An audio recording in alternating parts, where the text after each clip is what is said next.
Hey, good afternoon, Mookie, and I'm here with Jim Fuller of Rifle Dynamics.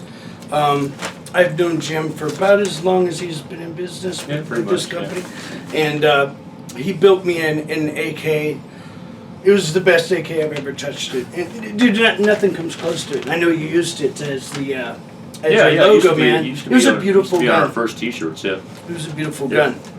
I know you're pressed for time, so I'm just going to cut into it. As you know, I ask my viewers to put their questions out because I don't really know a whole lot about the gun industry or gun parts. So I don't either. We just stumble through it every day.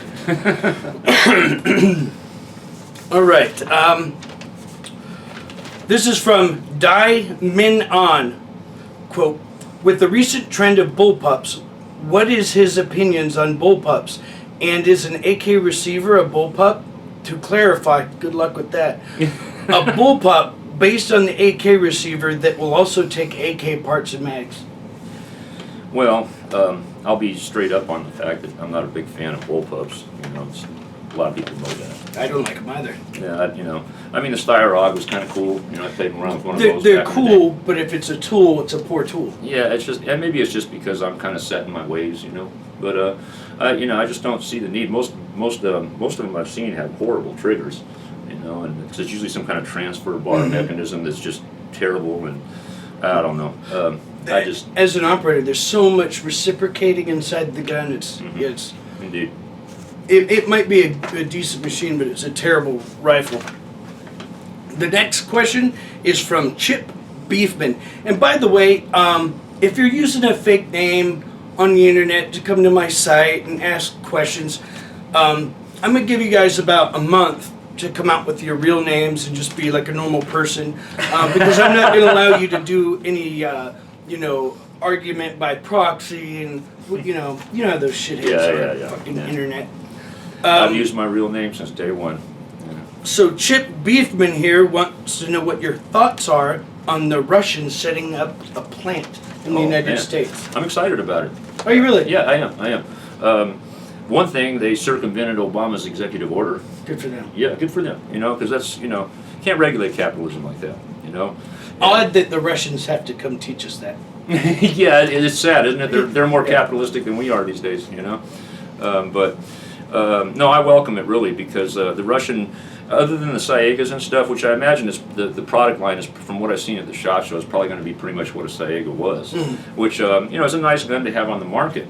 And for one, it's going to give Arsenal some competition. Arsenal makes a good gun too, but now they're going to have to get, so there's going to be somebody in that same kind of price range with the same kind of reputation, Russian, Bulgarian, that kind of thing. So I see it as good for the market. I really do. Cool. Jesse Galaraza, ask him if he plans to expand his company or keep the same. I haven't even spoken to you about this, over beers or anything. I'm curious. I'm also curious if you plan, because I have a friend who owned a company, a big gun company, that was once a small gun company, and he was very happy. Then he had big gun company problems. And anyway, I was just curious if you want to comment on it. Well, actually, we are expanding right now. We've always grown on cash flow. I started out of my garage. It was just me working out of my garage, building guns on the side, But, over the years, our shop got bigger, and, we're kind of at a point now where we can't expand in the building we're at anymore. So we're looking to go about 4 times the size we are right now. Oh, wow. After SHOT Show this year, we've got a lot of people that want to, big distributors that want to carry our guns, and so we've been working for this for about 2 years. We've been planning a long-range plan of how we're going to implement growth like this and still manage to maintain, the quality and the standard of what we do. But really, the crew that I have now are just a dedicated group of incredible guys that all have their own individual talents. They all cross-train to do everything, and these guys are going to become my lead man, and we're all going to train new people to come in. And our shop standards are strict. They're tight.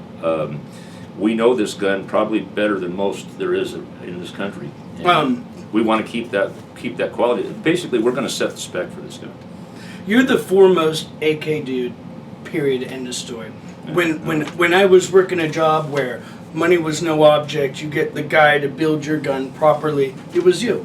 and that hasn't changed. This is a good question. Earl Henderson, what are some of the things you don't like about the AK? Are there any things you don't like about the AK? Well, you're talking about just a stock AK, right? I don't Just know a what standard you AK. said. Yeah.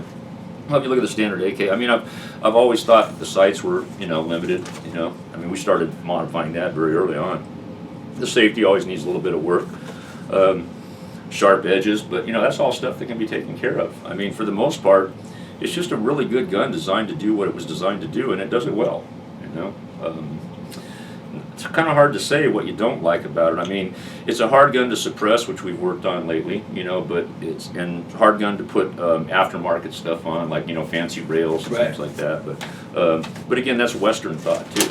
If you approach the AK with Eastern thought, there's really not a lot wrong with it. You just have to do it different. I had never seen an AK built. I didn't know anything about the process, and I just went up to DDI with Dave Phillips. Dave Phillips, good people. Yeah, he is. And I got to see the process, and I was like, this was nothing like an AR. No, not at This all. is- no. this is 40s gunsmithing. technology, dude. Yeah, It's actually 40. I often say it's really more like blacksmithing than gunsmithing. yeah. Yeah. I was shocked how much banging and bumping goes into making one of those things fire. Billy Jenkins, will you have more mobile? You need to work on your spelling. Mobile build classes on the East Coast? Well, we're kind of revamping that thought right now. I haven't really elaborated on this much in public.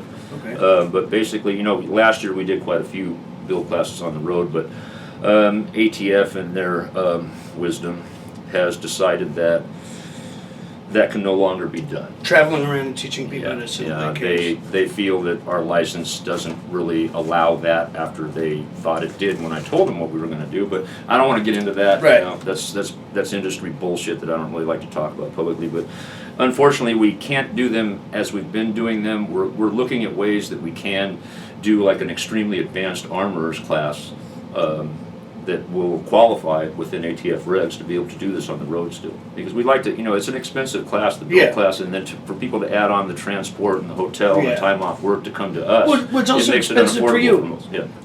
When I used to travel around training, Mm-hmm. you're doing more work because you're going places, but you're burning up money. Yeah. James has, he's gotten to a position now where people come to his location to train. Yeah, but even so, he's Yeah, he's and he's here this still weekend. hand in trying mouth. to- Yeah, He's working right now. yeah. Garrett Matson, will the new Giselle trigger for the AK, with the new Giselle trigger for the AK, will this be an option for new and or previous Rifle Dynamics AKs from your shop? And do you think it's an improvement of the Tapco? Yes and no. Let me qualify that with, I went to their booth at SHOT Show this week, and I played with the one they had, although it was the enhanced trigger, the higher end one. It's a very short reset, extremely light. For some people, that's going to be a good trigger. But you're a trigger puller, dude. You know as well as I do. A trigger like that on an AK under a stress situation, odds are the average person is going to double or triple that gun. Yeah. Absolutely. I mean, is it better than a Tapco? Yeah, there's probably some workmanship there that may be different. Like I said, they wouldn't let me take the gun apart or look at it closer, but we're going to investigate it more. But I'm really more interested in their basic trigger because it's supposed to be more like an AK trigger. And I know we're going to get into this G2 thing here. I know the questions are on there, and we'll touch on it a little bit. But the trigger thing is a big issue with AK, mainly because the AK was designed to be full auto. And it's a much different trigger that was in it that was designed originally. So where the problem comes in is a combination of spec that is all over the place and the fact that people have designed a semi-auto trigger to work in a gun that wasn't designed to do that. So. If you think I was dozing off, you're right. As soon as like technical stuff comes out, I doze off. But I will say this: I used a Giselle trigger in one of my a Mark 18 SPR in Iraq and Afghanistan. I was very happy with it, but it was a purpose-built rifle. Oh shit! God damn! I spilled the scotch. Every episode, I fell down on the last one. I went to go turn it down, and I fell. God damn it! That's bigger as whiskey too. What was I saying? Oh, so it's a sniper rifle, so it's treated like a sniper rifle. Right. You need a lot. Yeah, you don't patrol around with a 3-pound trigger pull. You'll shoot your eye out, kid. Yep. But So- just to close on that, I think because I think the trigger is promising. I do. I just want to see the other model. You know? And if it's that good, we will feature it. You know? So Adam Milligan and Rob Neff have the same question. Will you be offering 5.56? We don't plan on it at this time, you know, but hey, anything can change. We've Right. built them in the past. The biggest problem with that is there's really not unless you're going to do some kind of magwell conversion to use AR mags, there's not a continual production mag being made for the AK and 5.56. Arsenal was making their waffle mags, which were great mags, and that's what we used to use for 5.56 AKs, but they've discontinued that line for now, so I don't know if they're ever going to have those mags out again. Let me ask you a question. First time I fired an AK-47 was in Iraq. 90% of my AK-47 firing is in Iraq and Afghanistan. Sure. I don't remember ever coming across a bad mag. All my bad mags have been in America. So, what's that all about? Well, if you stick with metal mags, metal mil-spec mags, they generally rarely ever go bad. You could run it over with a car sometimes. They rarely go bad. You know, some of the stuff that's on the market here that's just made for our market. You know, a lot of the stuff even that gets imported from other countries, they're seconds. You know, military seconds. Yeah. You know, not up to How spec. are you wearing a jacket? I'm sweating. Well, you know. It's a good looking jacket though. Where'd you get that shirt? Oh, this is Johnny Strong's shirt, my buddy Johnny. Yeah, It's a good looking shirt. Yeah, I just got it about a week ago, so I put it on today. Johnny how Strong, you doing? I would love to wear one of those. It's a cool looking shirt. Hey, so Marcus Allen. Now this dude, I actually know him, and I'm Not from the Raiders, right? I was like, I saw. Not only is he not a football player, but he's a white dude. Oh, And okay. he's a Yeah, not the computer same guy. engineer. Really good dude. Good friend of mine. He asked, "Is Rifle Dynamics ever going to come out with their own U.S.-made AK? A production model built the Rifle Dynamics way?" Exclamation point. He's a believer. Yep. Oh yeah, we will. We've been working on it for pretty close to 2 years now, and we will be coming out. Hopefully this year we're going to have it out. It's quite a process. We started out doing the trunnion bolt and bolt carrier, and it's been through quite a few revisions to get it right. But the thing is with this, we're trying to set a spec that we can produce quality guns in a larger amount. Right. So that's important to get it right from this step now in the CNC programs and things like that. And some of the parts we've got squared away, but it's coming. It's the best I can say, and it's getting closer right now. I'm proud of myself. I actually know what a trunnion is because of DDI. They put me in a. They brought me in there to review the guns, and their chief engineer, a great guy. Yeah, Scott. He was beside himself. I think that I didn't know anything about the gun except for how to put the bullets on the target. So he gave me a real cool guy. He taught me a lot about the gun. Matt Christopher, have you ever tried to marry an AR and an AK, taking both of the best attributes? You have to write your sentence and then say it aloud because this is insane. Okay, what he's trying to say is, have you ever taken You're a the riot. best parts of an AR and the best attributes, I guess, of an AK and put it together? A Franken gun. I wouldn't crossbreed a gorilla with a cow. Of course not. You know, they're two completely different weapon systems, purpose-built for the same thing, but done different ways. And you know, look at what's happened when everybody tries to mix it. Piston ARs, they're dying because nobody wants it. Okay, I mean that's a big. Oh yeah, let's make a piston AR because then it'll be as reliable as an AK. It's And not. in 2004, they were made of unobtainium. They were the best. Good friend of mine, I believe you know him as well, dumped a lot of his company's money into a piston AR, and they have barely recovered. There's just some things you just don't mess with. You know, there's no need. Yeah, You know? absolutely. Oh, I got a question for you. So, I'm a dude going down range with my gun, and you built my gun. Do you remember all the optics you put on it? Well, generally, we don't. It's a provide joke. optics. There was no optics. Oh, okay. There was no laser. There was no rail. Oh, yeah. You remember, it was a AK. Oh, your standard AK that I built for you Yeah, years ago. yeah, Oh, yeah, yeah, that was that's my what you work told gun. me. You just wanted a straight up working gun. You know? Yeah, exactly. All these kids come asking all these questions about this trinket or that trinket. If you were to go to a SEAL team or CAG, you would be shocked at how simple everyone's gear is, because those samurais have mastered the sword, and they don't need any handicaps with batteries.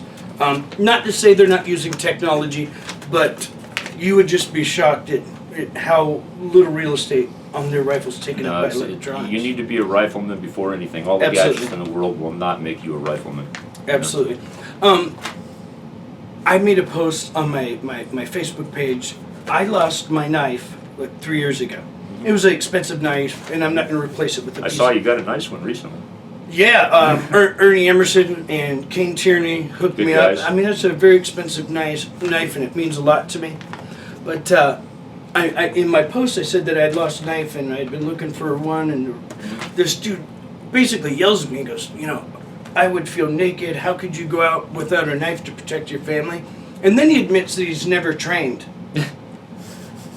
Yeah, those kind. He is, even if you don't train with your weapons, you're unarmed when you have a gun or knife on you. Yep. Believe that. Yep.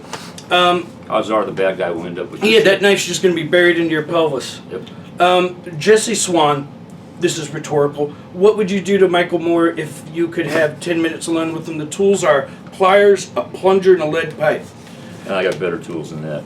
But, yeah, Michael Moore. Oh, you're going to go with that. That Crisco oozing piece of pig shit. I mean, I don't even want to give him credit. Yeah. I really don't. I learned years ago when I cooked up some enemies, saying their name is what they're after. Yep. Here's the big SHOT Show question. What is your first impression of the Magpul stuff on that? Oh, their furniture? Yeah, and it's stuff? pretty good, huh? I looked at it. I mean, they're going to send me some to try out. You won't know until you've broken it. Yeah, exactly. That's really what it comes down to. Because us, we're about heavy use stuff. Yeah. I mean, what a particular part looks like is kind of important because you want your stuff to look good, but really is how does it perform?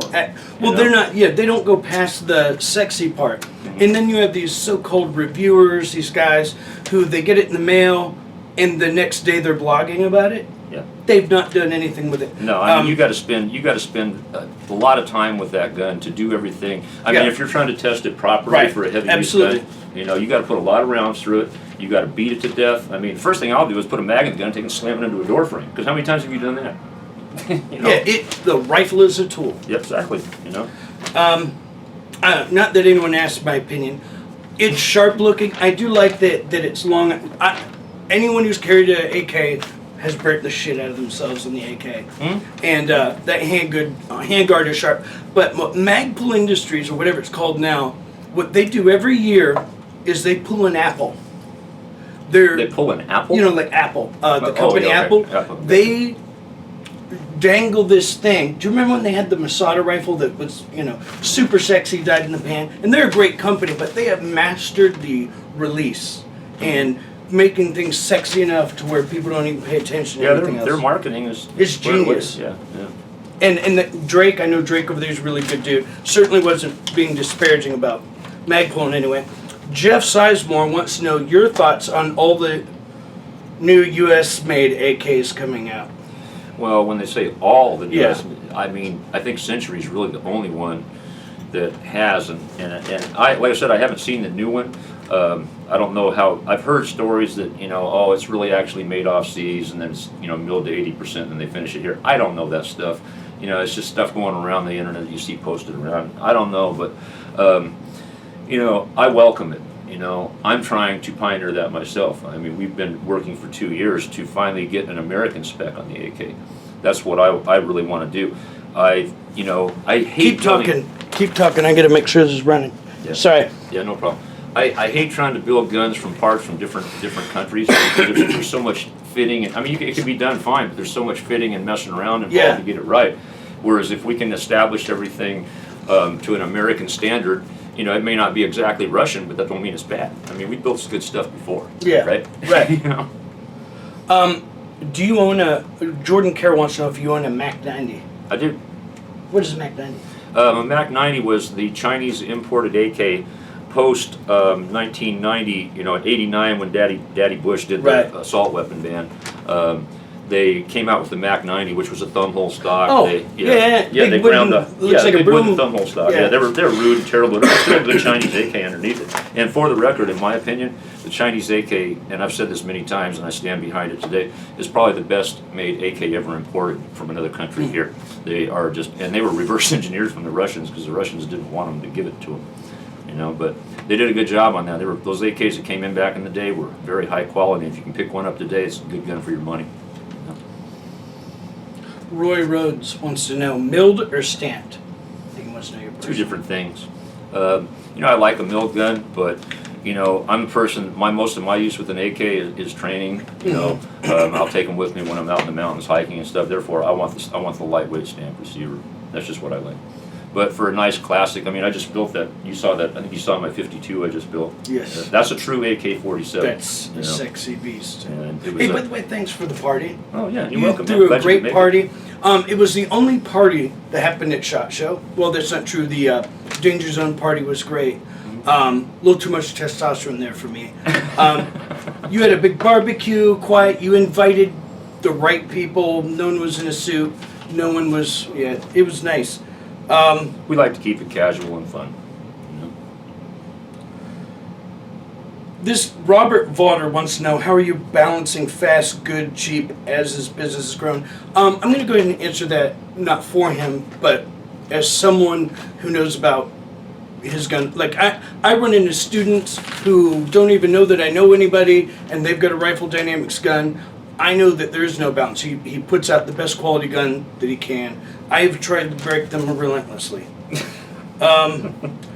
Here's a fair question. Martin Steven, can Rifle Dynamics build a sub $1,000 production gun? Pretty please, he says.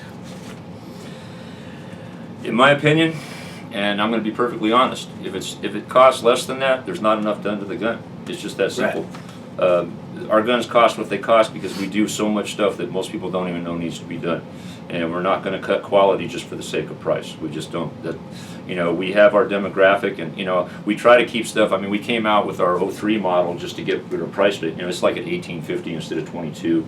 You know, and it's a fixed stock gun, but it still has all of our features. So if we can do something like that, we'll do it to try to make it less expensive. But we're not going to cut corners on quality parts, and we're not going to cut corners, especially on labor and how the gun's put together.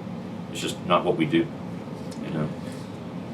Even when a Ferrari's on sale, it's Ferrari prices. Yep.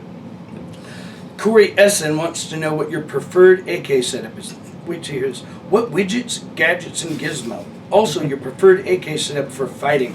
What the fuck would be the difference? What do If you have, you're an a AK rifleman. for cleaning the house? Fuck, dude. So what do you put on your gun? I have one training gun that has an Ultimac on it, and it has an aim point and a flashlight mount. I see no need for anything else ever. All my other guns have nothing else on them. They're just straight iron sight guns. You know? If I have a choice, I kind of like the AK-105 size gun, 12.5-inch barrel. You know, we do our own production gun in that same line too. But you know, Wesley Hall, what was your favorite gun build? What is your favorite gun that you own now? well, probably the one I just finished. Really? My 1952 Russian AK. I built that. Most of the guns I build are not for me. Right. You know, I built guns for the company, and particularly the machine guns and stuff like that. I love all the machine guns, but you can't personally own those. You know, the company owns those. But really, that 1952 Russian that we just rewelded, that's probably my favorite gun, just because it's about probably 85% original. It still carries the original serial number. It's a nice piece of history, and I'm just kind of about that. On that note, do you remember that one time I was in Afghanistan and I was taking pictures of all the AK serial numbers? Yeah, you used to send me a lot of stuff. Yeah. Like I said, you are the AK guy. Wesley Hall. Oh wait, David Graff. Where to start for those that have no experience with AKs? What is a good first gun and what to avoid? You know, it's your market out there, you're probably looking at, the bottom of the market being around $500 and then going up from there. Right. I've got if you go on my YouTube channel, I've got a couple of videos on there that give you some pretty good ideas of what to look for. What's your channel called? Rifle Dynamics. Okay. Yeah, just look up Rifle Dynamics YouTube channel. And there's some videos on there that talk about what to look for in the budget guns in particular, so you don't end up getting a gun that's going to be a problem for you. Because some of the budget guns can be very effective as a first gun to learn with and work forward to, as long as you know what to look for and get the right thing. Right. Yeah. Eric Hosna. What is your preferred caliber, 5.45 or 7.62? Caca! Good. They both have two different purposes. Depending on if we can plan what we're going to do. Right. Right. But, for general use, I live here in the United States. I'm not going to war. I hope, But for general use, I like my 5.45 guns. It's, I can go out and shoot them all day. I can get better accuracy at longer ranges with them. But if I want to shoot through something, I'm going to go back to 7.62 because the 5.45 don't do that well. Not that you asked me, but now that I'm a civilian, I pick my caliber by the price of ammo, man. Because I got to train. You know what I mean? Exactly. And the 5.45 and 7.62 ammo is still relatively cheap. It's still 20-25 cents a round. Rob Neff wants to know, what are the 3 best countries that produce AKs? Well, I would say Russia and Bulgaria and China at the current moment. Soon to be the U.S. All right, so you were building guns out of your garage. A hobby became a passion, and you weren't in business.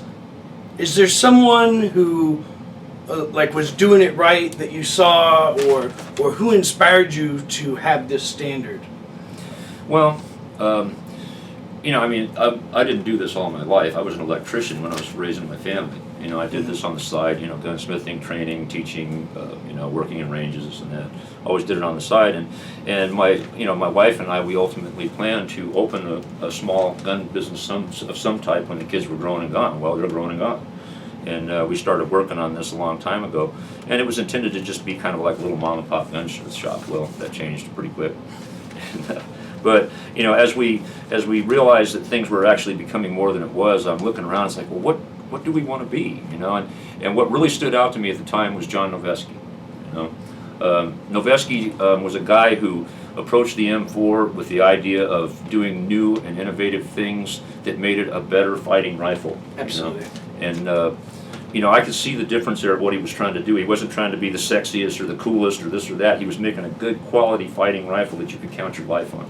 And when I saw that and looked at the kind of direction they were going, it's like, I want to do that with the AK.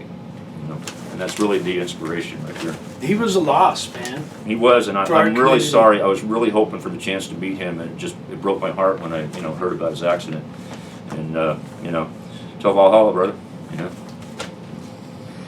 John Kelly Butler wants to know why you picked the AK over, why did you one day decide to build the AK? But first of all, thank you for doing that. I know Ronnie Barrett pretty well, good friends with his son, and he's a great man. He is, but he was going to be great. This is the point I was helping. He was going to be Ronnie Barrett no matter what. We're thankful that he chose guns. You know what I mean? Yeah. And I thank you for choosing the AK. Yeah. So what made you go down that path? Actually, to be honest with you, I first got interested in it in the early '80s. When they were available here, when they came available, and when I bought my first one, it's kind of funny. I've told this story a lot, but it really makes sense to me, and it will to a lot of others. The gunsmiths of the time in the early '80s, most of them were Vietnam veterans. Were not really fond of that gun. So I got my first Type 56, and right away I didn't like the sights. I thought the safety was too stiff, and I really wasn't a gunsmith back then. It's like, I'll go down to the corner gunsmith shop, see what he says. I walk inside, open up the case, guy, get that communist piece of shit out of my shop. What the fuck do you think you're doing? Blah, blah, blah, blah, blah, blah. Dude, sorry, Go down to the next shop, same reaction. So it's like, well, if I'm going to fix this, I guess it's going to be me. But today, those crusty old gunsmiths that yelled at me, they were about my age back then than I am now. I thank them. Because now I'm that crusty old gunsmith. Yeah. You went into a craft, a discipline, and everyone has a problem with young employees now. No one wants to apprentice anymore. No one wants to show up to work on time and suck it up. There is an awful lot of that these days. We're fortunate that we've got some guys in our shop that have came in there and done that. They started out just running the sandblaster because that's where everybody starts. Cleaning the fucking toilet, whatever it takes. Billy Cho, excellent manager. Oh, yeah. What a good dude. Man, I can't say enough good about that man. And he did. He started at the very bottom. Jared Sattler wants more of this 100% American made. Everyone's talking about that. It's American made AKs are coming to the market. What, in the next 3 months or so? I think something's coming. Everyone's working on it, and it's going to happen. Correct? Yep. And I'm glad to see that, because all along, my whole drive in this industry is to build this industry, is to make it bigger, because that's the one thing that gets you better product. If there's more people in it, there'll be a lot of junk produced. Yeah, but if it breaks, now you got a fix-it job. Yeah, the bigger we can make it, the better it is for everybody involved. And this year, it's really starting to see that it really is growing, because I see walking around SHOT Show. Right. Palmetto State Armory's putting out a gun now. There's just people popping up all over the place making product for it. Magpul has stepped into that market. So I feel justified in the fact that our work in expanding this industry is actually doing something. Not only that, I told Jacob Herman this, he's a good buddy of mine. Mm-hmm. We were talking, I was like, you remember in the 1990s, you wanted a Colt AR, and you didn't talk, everybody had an AK, Chinese AK, but we didn't talk about it. It was not a sexy gun. Yeah. Well, you've brought cachet to the gun, and people come to our classes and they're like, hey, let me show you my new AK, blah, blah, blah.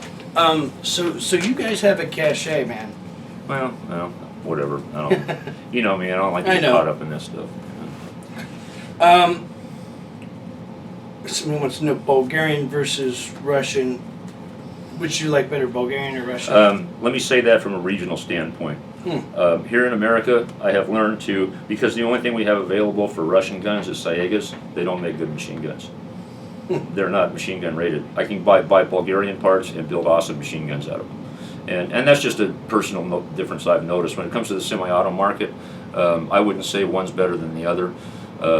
They're frankly pretty equal, in my opinion, as far as quality. It's all gun specific. I've seen bad Saegas and I've seen bad Arsenals. They're good basic guns, but but sometimes they'll have cannon sights. Sometimes there'll be little issues here and there, but nothing like some of the other stuff that's on the market. But based on that, based on the U.S. market, I think they're probably pretty equal.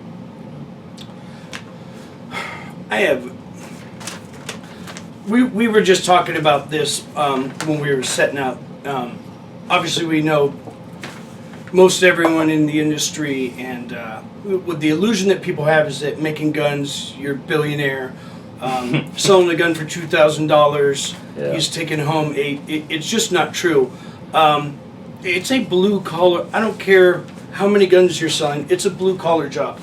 So what I'm saying this so I can say to you guys, I've known him when the market tanked and he's sitting on product. An employee bails on him, so he's there used to be a 6-month wait for your guns, and one time it was 2 years. Unbelievable. And here's what I'm going to say.